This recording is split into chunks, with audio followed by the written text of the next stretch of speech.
ദൈവത്തിൻ്റെ അതിപരിശുദ്ധമായ നാമം വാഴ്ത്തപ്പെടുമാറാകട്ടെ. ഈ മാധ്യമത്തിൽ കൂടി എന്നെ ശ്രദ്ധിക്കുന്ന എല്ലാ ശ്രോതാക്കൾക്കും പാപികളുടെ വീണ്ടെടുപ്പ് സാധ്യമാക്കിയവരും വീണ്ടെടുക്കപ്പെട്ടവരുടെ പ്രത്യാശയുമായ യേശുക്രിസ്തുവിൻ്റെ അതിപരിശുദ്ധ നാമത്തിലുള്ള എൻ്റെ സ്നേഹവന്ദനങ്ങൾ പ്രാരംഭമായി അറിയിക്കുകയാണ്. തിരുവഴുത്തിലെ യുഗങ്ങൾ എന്ന വിഷയത്തെ അടിസ്ഥാനമാക്കി 3 ലഘു സന്ദേശങ്ങൾ ഞാൻ ഇതിനു മുമ്പ് ഇതേ മാധ്യമത്തിൽ കൂടി പങ്കുവച്ചിരുന്നു. ഇന്ന് 4ാമത്തെ യുഗത്തെപ്പറ്റി ചിന്തിക്കുവാനാണ് ഞാൻ ആഗ്രഹിക്കുന്നത്.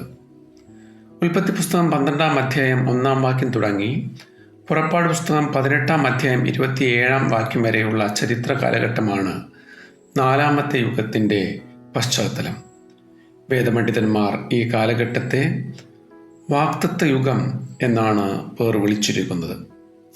ഒത്തിരി ചരിത്ര സംഭവങ്ങളും അതുമായി ബന്ധപ്പെട്ട ആത്മീക സത്യങ്ങളും ദൈവാത്മാവ് ഈ ചരിത്ര കാലഘട്ടത്തിൽ നമുക്ക് വെളിപ്പെടുത്തി തന്നിട്ടുണ്ട്.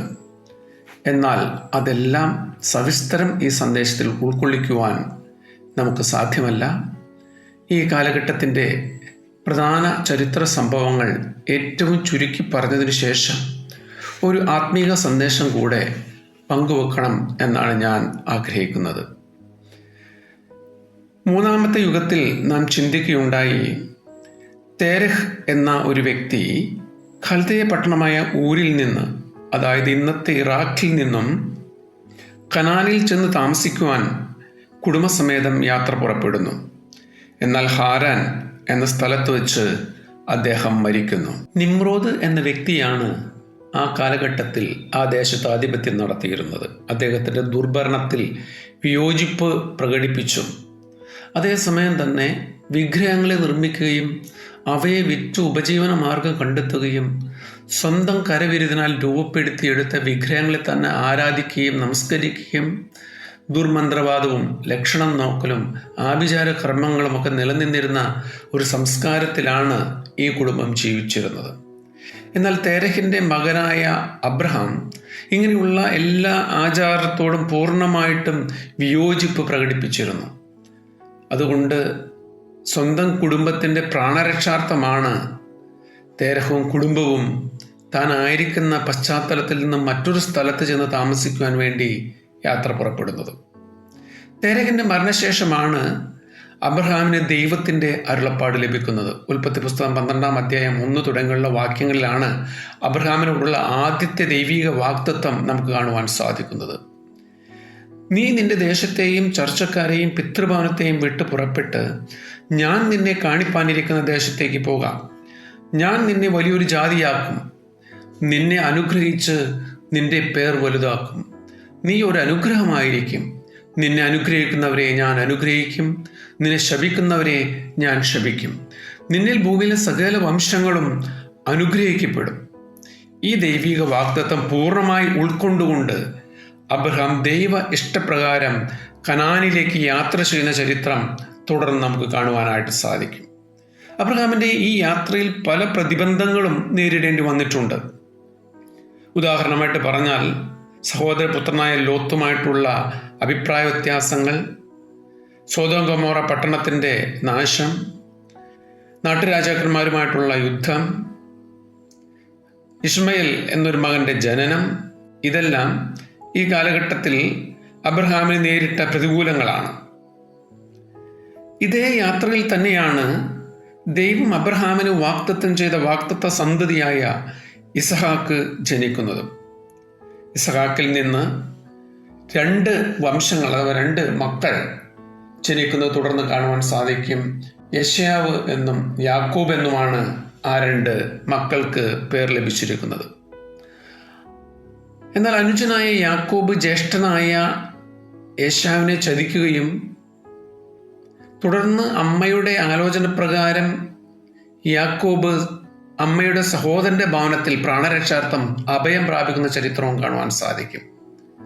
ദീർഘനാളുകൾ അവിടെ ആട്ടിടയനായിട്ട് ജോലി ചെയ്യുന്നു. ഏകദേശം 20 വർഷത്തിന് ശേഷം യാക്കോബ് താൻ നേടിയതെല്ലാമായിട്ട് സ്വന്തം നാട്ടിലേക്ക് തിരിച്ചു വരുമ്പോൾ വഴിയിൽ വെച്ച് ദൈവദൂതൻ യാക്കോബിന് പ്രത്യക്ഷപ്പെടുകയാണ്. യാക്കോബോട് ചോദിച്ചു, നിന്റെ പേരെന്താണ്? യാക്കോബ് മറുപടി പറഞ്ഞു, എൻ്റെ പേർ യാക്കോബ് എന്നാണ്. ആ വാക്കിനർത്ഥം ഉപായി എന്നാണ്. സ്വന്തം സഹോദരനെ ചതിച്ച് ഉപായ രൂപേണയാണ് യാക്കോബ് പുറപ്പെട്ടിരിക്കുന്നത്. എന്നാൽ ദൈവം യാക്കോബിനോട് പറയുകയാണ്, നിന്റെ പേർ ഇനി യാക്കോബ് എന്നല്ല, ഇസ്രായേൽ എന്ന് വിളിക്കപ്പെടും.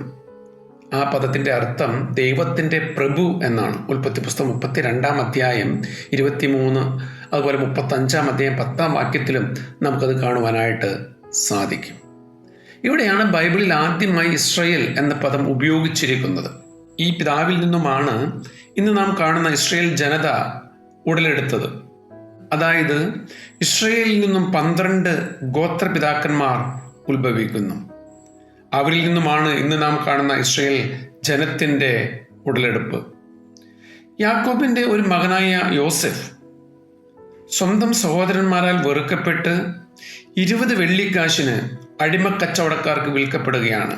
അങ്ങനെ യോസെഫ് ഒരു ഭവനത്തിൽ അടിമപ്പണി ചെയ്തുകൊണ്ടിരിക്കുന്ന സമയത്ത് കുറ്റം ആരോപിക്കപ്പെട്ട് അവിടെയുള്ള കാരാഗ്രഹത്തിൽ അടയ്ക്കപ്പെടുകയാണ്. ഒരു ദിവസം ഈജിപ്ഷ്യൻ ഭരണം നടത്തിയിരുന്ന ഫറവോ രാജാവ് ഒരു സ്വപ്നം കാണുന്നു.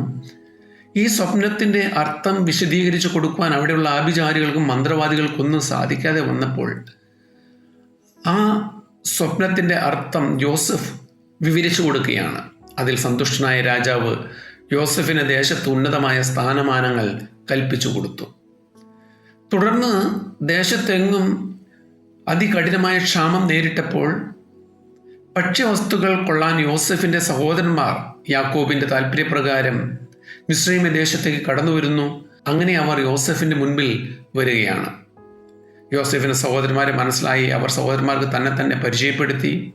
തുടർന്ന് യോസെഫിൻ്റെ താല്പര്യപ്രകാരം പിതാവായ യാക്കോബും സഹോദരന്മാരും അവരുടെ കുടുംബാംഗങ്ങളെല്ലാം ഒരുമിച്ച് ഫറവോ രാജാവ് അവർക്കായി അനുവദിച്ചു കൊടുത്ത സ്ഥലത്തേക്ക് വന്ന് താമസം മാറ്റുകയാണ്. ഉദ്ദേശം 400 വർഷം കഴിഞ്ഞപ്പോൾ യോസെഫിൻ്റെ ചരിത്രം അറിയാത്ത മറ്റൊരു ഫറവോ രാജാവ് രാജ്യത്ത് ഏറ്റെടുത്തു. ജനസംഖ്യയിൽ ഏറ്റവും പെരുകിയ ഇസ്രായേൽ ജനത്തിൻ്റെ വളർച്ച കണ്ട് രാജാവ് ഒരു കൽപ്പന പുറപ്പെടുവിച്ചു. ഇനി തുടങ്ങി ഇസ്രായേൽ ജനമെല്ലാം മിസ്രൈമേ ദേശത്ത് അടിമകളായിരിക്കും. മിസ്രൈമേ ദേശത്ത് അടിമപ്പണികൾ ചെയ്യേണ്ടി വരും. അതുപോലെ തന്നെ മിസ്രൈമിൽ ജനിക്കുന്ന എല്ലാ ഇസ്രായേലി ആൺകുട്ടികളെയും കൊന്നുകളയണം എന്നൊരു കൽപ്പന പുറപ്പെടുവിക്കാനിടയായിത്തീർന്നു. ഈ സമയത്താണ് ഒരു ഇസ്രായേലി ഭവനത്തിൽ മോശെ എന്നൊരു ശിശു ജനിക്കുന്നത്. 3 മാസം ആ ഭവനം ഈ ശിശുവിനെ അതീവ രഹസ്യമായിട്ട് പാർപ്പിക്കുവാൻ ഇടയായിത്തീർന്നു.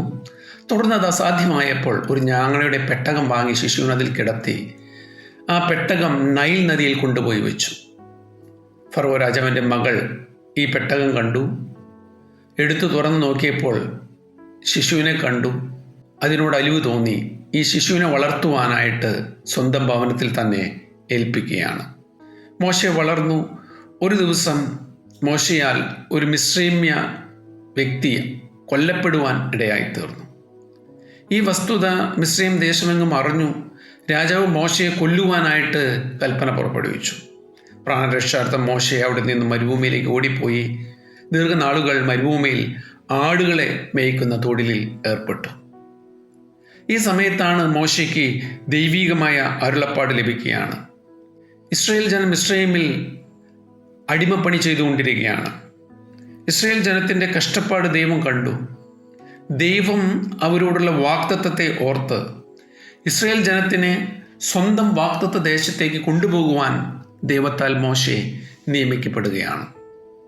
അങ്ങനെ മോശെ ദൈവിക കൽപ്പന പ്രകാരം ഫറവോ രാജാവിൻ്റെ മുൻപിൽ കടന്നു ചെല്ലുകയും ദൈവശബ്ദം അറിയിക്കുകയും ചെയ്തപ്പോൾ അതിനു മുൻപാകെ ഫറവോ രാജാവ് തൻ്റെ ഹൃദയത്തെ കഠിനമാക്കുകയും ജനത്തെ വീണ്ടും കൂടുതലായി അടിമപ്പണിയിൽ പീഡിപ്പിക്കുകയും ചെയ്തുകൊണ്ടിരുന്നു. എന്നാൽ ദൈവം അത്ഭുതകരമായിട്ട് ഇസ്രായേൽ ജനത്തെ മിസ്രൈമ്യ അടിമത്തത്തിൽ നിന്ന് വിടുവിക്കുകയും അവർക്ക് വേണ്ടി വാഗ്ദത്തം ചെയ്തിരിക്കുന്ന ദേശത്തേക്ക് അവരെ കൊണ്ടുപോവുകയും ചെയ്യുന്ന ചരിത്ര പശ്ചാത്തലമാണ് വാഗ്ദത്ത യുഗത്തിൽ നമുക്ക് കാണുവാനായിട്ട് സാധിക്കുന്നത്. വാഗ്ദത്ത യുഗത്തിൻ്റെ തായ്വേർ എന്ന് പറയുന്നത് അബ്രഹാമാണ്. ഞാനിങ്ങനെ പറഞ്ഞതിൻ്റെ കാരണം ഉൽപ്പത്തി പുസ്തകം 12-ാം അധ്യായം 1 തുടങ്ങിയുള്ള വാക്യങ്ങൾ നാം പഠിക്കുമ്പോൾ ദൈവം അബ്രഹാമിനെ വിളിക്കുന്നു. അബ്രഹാം ദൈവശബ്ദം കേൾക്കുന്നു. രണ്ടാമത്തെ പ്രത്യേകത, ആ ദൈവശബ്ദം ചോദ്യം ചെയ്യാതെ അബ്രഹാം അനുസരിക്കുന്നു. 3, താൻ ആയിരിക്കുന്ന ചുറ്റുവട്ടത്തിൽ നിന്ന് പോകാനാണ് ദൈവം അബ്രഹാമിനോട് പറഞ്ഞത്. അബ്രഹാം തൻ്റേതായ എല്ലാ ചുറ്റുപാടുകളെയും വിട്ട് വേർപെട്ട് മുൻപോട്ട് യാത്ര ചെയ്യുകയാണ്. 4, ഞാൻ നിന്നെ കാണിപ്പാനിരിക്കുന്ന ദേശത്തേക്ക് പോകണം എന്നാണ് ദൈവം അബ്രഹാമിനോട് പറഞ്ഞത്. എന്നാൽ അബ്രഹാം അത് ഏത് ദേശമാണ് എന്ന് ചോദിക്കാതെ വിശ്വാസത്താൽ ദൈവം പറഞ്ഞ ദേശത്തേക്ക് യാത്ര ചെയ്യുന്നത് കാണുവാനായിട്ട് സാധിക്കും. വാഗ്ദത്ത യുഗത്തിൻ്റെ അടിസ്ഥാനം ഇതാണ്. അബ്രഹാം ദൈവസന്നിധിയിൽ എടുത്ത ദൃഢനിശ്ചയത്തിൻ്റെ അനുഗ്രഹമാണ് ഇസ്രായേൽ. വാഗ്ദത്ത യുഗത്തിലാണ് അതിൻ്റെ പിറവി നടക്കുന്നത്. അതുകൊണ്ട് തുടർന്ന് വരുന്ന തലമുറകൾക്ക് ദൈവാത്മാവ് അബ്രഹാമിനെ പരിചയപ്പെടുത്തി കൊടുത്തിരിക്കുന്നത് വിശ്വാസികളുടെ പിതാവ് എന്നാണ്. അബ്രഹാം ദൈവത്തെ മാനിച്ചു, മുൻഗണന ദൈവത്തിന് നൽകി. ദൈവം അബ്രഹാമിനോടുള്ള വാഗ്ദത്തം മാനിച്ചു. അതാണ് ഇന്ന് കാണുന്ന ഇസ്രായേൽ. ഈ ജനത ഇന്ന് ലോകത്തിന് ഒരു അത്ഭുതമാണ്. ദൈവത്തെ മാനിക്കുന്നവരെ ദൈവം മാനിക്കും. ഈ യുഗമായി ബന്ധപ്പെട്ട് ഒരു ആത്മീക സത്യം കൂടെ പങ്കുവെച്ച് ഞാൻ ഈ സന്ദേശം അവസാനിപ്പിക്കുവാൻ ആഗ്രഹിക്കുകയാണ്. അബ്രഹാമിനോടുള്ള ബന്ധത്തിൽ നാം ഒന്നാമതായി ചിന്തിച്ചത്, അബ്രഹാം ദൈവത്തിൻ്റെ ശബ്ദം കേട്ടു. നാം ആയിരിക്കുന്ന ഈ കാലഘട്ടത്തിലും ദൈവം അനേകരെ വിളിക്കുന്നുണ്ട്. വെളിപ്പാട് പുസ്തകം 3:20 ഞാൻ വാതിൽക്കൽ നിന്ന് മുട്ടുന്നു, ആരെങ്കിലും എൻ്റെ ശബ്ദം കേട്ട് വാതിൽ തുറന്നാൽ ഞാൻ അവൻ്റെ അടുക്കൽ ചെന്ന് അവനോടും അവൻ എന്നോടും കൂടെ അത്താഴം കഴിക്കും. ഇന്ന് മറ്റനേക ശബ്ദങ്ങൾക്ക് കാതോർത്ത് മനുഷ്യൻ അതി പിന്നാലെ ഓടിക്കൊണ്ടിരിക്കുമ്പോൾ സൃഷ്ടാവായ ദൈവം തൻ്റെ സൃഷ്ടികളായ മനുഷ്യരിൽ നിന്ന് ആഗ്രഹിക്കുന്നത് യഥാർത്ഥമായ ദൈവശബ്ദം കേൾക്കുക, അതിന് കീഴ്പ്പെടുക എന്നുള്ളതാണ്. 2, അബ്രഹാം ചോദ്യം ചെയ്യാതെ ദൈവത്തെ അനുസരിച്ചു.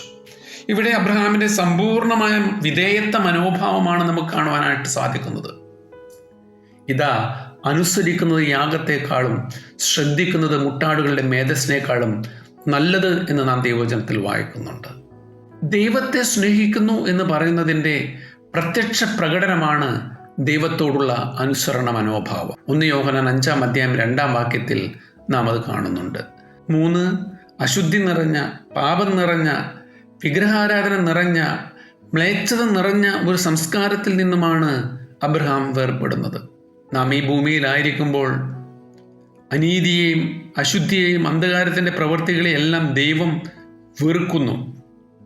അങ്ങനെയുള്ള അശുദ്ധി നിറഞ്ഞ എല്ലാ സാഹചര്യത്തിൽ നിന്നും വേർപെട്ട് പ്രായോഗിക ക്രിസ്തീയ ജീവിതം നയിക്കുക എന്നതാണ് ഒരു ദൈവ പൈതലിനെ സംബന്ധിച്ച് ദൈവം ആഗ്രഹിക്കുന്നത്. നാടോടുമ്പോൾ നടുവേ ഓടണം എന്ന പ്രയോഗം ഈ ലോകത്തിൻ്റെതാണ്. ഒരു യഥാർത്ഥ ദൈവ പൈതലിന് ഈ ഭൂമിയിലെ ജീവിതത്തിൽ വേർപാട് പ്രധാനപ്പെട്ടതാണ്. അവൻ ദൈവിക ആലോചന കേട്ട് അതനുസരിച്ച് വേർപാട് അനുഷ്ഠിച്ച് ഈ ഭൂമിയിൽ ജീവിക്കണം. 4, ഈ ഭൂമിയിലെ വാസം താൽക്കാലികമാണ്. ഇതൊരു പരദേശ പ്രയാണമാണ്. ഈ കണ്ണിന് കാണുന്നതെല്ലാം താൽക്കാലികമാണ്. അബ്രഹാമിനെ ഈ ചിന്ത ഭരിച്ചിരുന്നു. അങ്ങ് അകലെ സ്വന്തമായി തനിക്ക് ഒരു ദേശം ദൈവം വാഗ്ദത്തം ചെയ്തിട്ടുണ്ട്. അവിടെ എത്തുവോളം അബ്രഹാം കൂടാരം മാറ്റി മാറ്റി അടിച്ച് ദൈവത്തെ ആരാധിച്ച് ദൈവിക ആലോചന കേട്ട് മുമ്പോട്ട് യാത്ര ചെയ്തുകൊണ്ടിരുന്നു. ഈ യാത്രയിൽ ഈ ലോകപ്രകാരമുള്ള ഒത്തിരി കാര്യങ്ങൾ അബ്രഹാം തള്ളിക്കളഞ്ഞതായിട്ട് നമുക്ക് കാണുവാനായിട്ട് സാധിക്കും. ഞാനിങ്ങനെ പറയട്ടെ, ഈ ലോകവും അതിൻ്റെ മോഹവും ഒഴിഞ്ഞു പോകും. ദൈവേഷ്ടം ചെയ്യുന്നവൻ എന്നേക്കും ഇരിക്കും. നിത്യതയെ ലാക്കാക്കി ജീവിക്കുവാൻ, വിശ്വാസത്താൽ ദൈവമുഖത്തേക്ക് നോക്കി ജീവിക്കുവാൻ ദൈവം ഓരോ വിശ്വാസിയെക്കുറിച്ചും ആഗ്രഹിക്കുന്നുണ്ട്. ഇന്ന് മതത്തിൻ്റെ പേരിലുള്ള ആത്മീയ കച്ചവടമാണ് നമുക്ക് ചുറ്റും നടന്നുകൊണ്ടിരിക്കുന്നത്. അനേക വാഗ്വാദങ്ങൾ മതവുമായി ബന്ധപ്പെട്ട് സമൂഹത്തിൽ നടക്കുന്നത് നമുക്ക് കാണുവാനായിട്ട് സാധിക്കും. അന്ധവിശ്വാസങ്ങളെയും അനാചാരങ്ങളെയും വലിച്ചെറിഞ്ഞ് സത്യദൈവത്തിങ്കിലേക്ക് കണ്ണുകളെ ഉയർത്തുവാൻ, വിശ്വാസത്തിൽ ശക്തിപ്പെട്ട് ജീവിക്കുവാൻ ഒരു മനുഷ്യനെ സംബന്ധിച്ച് അല്ലെങ്കിൽ ദൈവ സൃഷ്ടിയെ സംബന്ധിച്ച് ദൈവം ആഗ്രഹിക്കുന്നുണ്ട്. സ്നേഹിത, ഒരു നിമിഷം ഈ തിരക്കിട്ട ജീവിതയാത്രയിൽ നിൽക്കുക. സ്വന്തം ജീവിതത്തിൻ്റെ അർത്ഥവും വ്യാപ്തിയെയും പറ്റി ചിന്തിക്കുക. ഞാൻ ആരാണ്? എന്തിനാണ് ഈ ഭൂമിയിലേക്ക് വന്നത്? ഞാൻ എവിടേക്കാണ് പോകുന്നത്? എൻ്റെ നിത്യത എവിടെയാണ് ഞാൻ ചെലവഴിക്കാനായിട്ട് ഉദ്ദേശിച്ചിരിക്കുന്നത്? എൻ്റെ ജീവിതയാത്ര എവിടേക്കാണ് പോയിക്കൊണ്ടിരിക്കുന്നത്? വാഗ്ദത്ത യുഗം അവസാനിക്കുമ്പോൾ വാഗ്ദത്ത സന്തതികളാകുന്ന ഇസ്രായേൽ ജനതയെ ദൈവം അത്ഭുതകരമായി മിസ്രയീമെ അടിമത്തത്തിൽ നിന്ന് പുറപ്പെടുവിച്ച് വാഗ്ദത്ത ദേശത്തേക്ക് കൊണ്ടുപോകുന്ന ദൈവ കരുണയുടെ ചരിത്രം കാണുവാനായിട്ട് സാധിക്കും. മറുവശം നോക്കുകയാണെങ്കിൽ ദൈവ ഇഷ്ടം നിർവഹിക്കുന്നതിന് തടസ്സമായി നിന്ന മിസ്രയീമെ രാജാവിനെയും അവിടെയുള്ള സൈന്യത്തെയും മിസ്രയീമെ ജനത്തെയും ദൈവം അതികഠിനമായി ശിക്ഷിക്കുന്നത് കാണുവാനായിട്ട് സാധിക്കും. ഇവിടെയും ഒരു ദൈവകൃപയുടെ അല്ലെങ്കിൽ ദൈവത്താലുള്ള ഒരു ചേർത്തുകൊള്ളപ്പെടലിൻ്റെ അവസ്ഥയും ദൈവത്താൽ നടക്കുന്ന ഒരു തിരസ്കരണത്തിൻ്റെ അവസ്ഥയും കാണുവാനായിട്ട് സാധിക്കും. പ്രിയരെ, നാം വന്നെത്തിയിരിക്കുന്നത് ഒരു യുഗാന്ത്യത്തിലാണ്. ദൈവീക വാഗ്ദത്തം കേട്ട് അതനുസരിച്ച് ഈ ലോകമോഹത്തിൽ നിന്നും വേർപെട്ട് സമ്പൂർണ്ണ ദൈവവിശ്വാസത്തിൽ ജീവിക്കുന്ന വലിയൊരു കൂട്ടം സത്യവിശ്വാസികൾ ഇന്ന് ഈ ഭൂമിയിൽ ജീവിച്ചിരിപ്പുണ്ട്. അവർ ആരെല്ലാം എന്ന് ദൈവം അറിയുന്നു. അവരോടുള്ള ദൈവീക വാഗ്ദത്തത്തിന് മാറ്റമുണ്ടാകുകയില്ല. എന്താണ് ആ ദൈവീക വാഗ്ദത്തം? 1 യോഹന്നാൻ 2-ാം അധ്യായത്തിൽ അപ്പോസ്തലൻ ഇങ്ങനെ എഴുതി വച്ചിട്ടുണ്ട്. അതിൻ്റെ 25-ാം വാക്യത്തിൽ, അത് നിത്യജീവൻ തന്നെ. ദൈവം തന്നിൽ വിശ്വസിക്കുന്നവർക്ക് നിത്യജീവൻ വാഗ്ദത്തം ചെയ്തിരിക്കുന്നു. എന്നിൽ വിശ്വസിച്ചവൻ മരിച്ചാലും ജീവിക്കും. ഈ യുഗം അവസാനിക്കുമ്പോൾ ദൈവകരുണയുടെ കരസ്പർശം അവർ അനുഭവിക്കുമ്പോൾ അന്ന് സത്യത്തെ തള്ളിക്കളഞ്ഞവർ കർത്താവിൻ്റെ സന്നിധാനവും അവൻ്റെ വല്ലഭത്തോടു കൂടിയ മഹത്വവും വിട്ടകന്ന് നിത്യനാശമെന്ന ശിക്ഷാവിധി അനുഭവിക്കും. 2 തെസ്സലോനിക്കർ 1-ാം അധ്യായം 10-ാം വാക്യം. ഞാനിങ്ങനെ പറയട്ടെ, ഇന്ന് താങ്കൾ ദൈവശബ്ദം കേൾക്കുമ്പോൾ ഹൃദയത്തെ കഠിനമാക്കരുത്. അതിനു മുൻപാകെ തന്നെ സ്വയം പരിശോധിക്കുക. ദൈവസന്നിധിയിൽ തന്നെ താഴ്ത്തുക. ജീവിതത്തെ ദൈവസന്നിധിയിൽ സമർപ്പിച്ചു കൊടുക്കുക. ദൈവവിശ്വാസിയായിട്ട് പ്രത്യാശയുടെ ഓഹരിക്കാരനായിട്ട് ജീവിക്കുക. ഈ ലഘു സന്ദേശം അതിന് മുഖാന്തരമായി തീരട്ടെ. വാഗ്ദത്ത ദേശം, ഈ ദേശത്ത് നാം പരദേശികളാണ്. ഈ ലോകവാസം എപ്പോൾ വേണമെങ്കിലും അവസാനിക്കാം. എന്നാൽ അങ്ങക്കരെ ഒരു വാഗ്ദത്ത ദേശം ദൈവം എനിക്ക് വേണ്ടി ഒരുക്കിയിട്ടുണ്ട്. ആ പ്രത്യാശയായിരിക്കട്ടെ ഈ മരുപ്രയാണത്തിൽ നമ്മെ നയിക്കേണ്ടത്. ദൈവം എല്ലാവരെയും ധാരാളമായിട്ട് അനുഗ്രഹിക്കുമാറാകട്ടെ.